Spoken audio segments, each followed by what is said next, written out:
ఈ IUI procedure అయిపోయిన తర్వాత ఈ ప్రెగ్నెన్సీ టెస్ట్ అనేది ఎప్పుడు చేయించుకోవాలి, ఎప్పుడు మిమ్మల్ని కన్సల్ట్ అవ్వాలి మళ్ళీ? జనరలీ ఐయుఐ అయిపోయిన తర్వాత ఒక 2 వీక్స్ అనేది ఒక సపోర్టింగ్ హార్మోన్స్ ఇస్తామన్నమాట. లైక్ కొన్ని ప్రొజెస్ట్రాన్, ఈస్ట్రోజన్, ఫోలిక్ యాసిడ్ అట్లా కొన్ని సపోర్టింగ్ హార్మోన్స్ పెడతాము. సో యూజువల్గా 15 డేస్ అట్లా పెడతాము. 15 డేస్ తర్వాత మీరు యూరిన్ ప్రెగ్నెన్సీ టెస్ట్ చేసుకోవచ్చు. సో ఫస్ట్ మీది యూరిన్ ప్రెగ్నెన్సీ టెస్ట్లో పాజిటివ్ వచ్చింది అనుకోండి, it's well and good.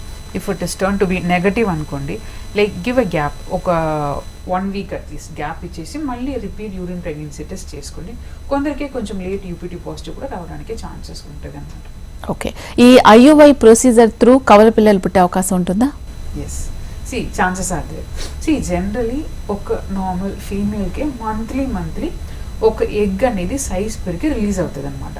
So ఇప్పుడు మా దగ్గర వస్తే మేము న్యాచురల్ ఐయుఐ అట్లా ట్రై చేస్తాం కదా, అప్పుడు మేము డేట్ వచ్చిన సెకండ్ డే నుంచి కొన్ని medicines like oral tablets or like needed ఉంటే ఇంజెక్షన్స్ కూడా ఇస్తాం.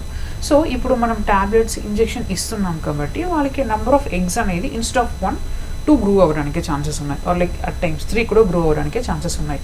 సో ఇప్పుడు 2 ఎగ్ రిలీజ్ అయింది, సో 2 ఎగ్ స్పోమ్తో ఫ్యూజ్ అయింది అనుకోండి, ట్విన్స్ రావడానికి ఛాన్సెస్ ఉన్నాయి.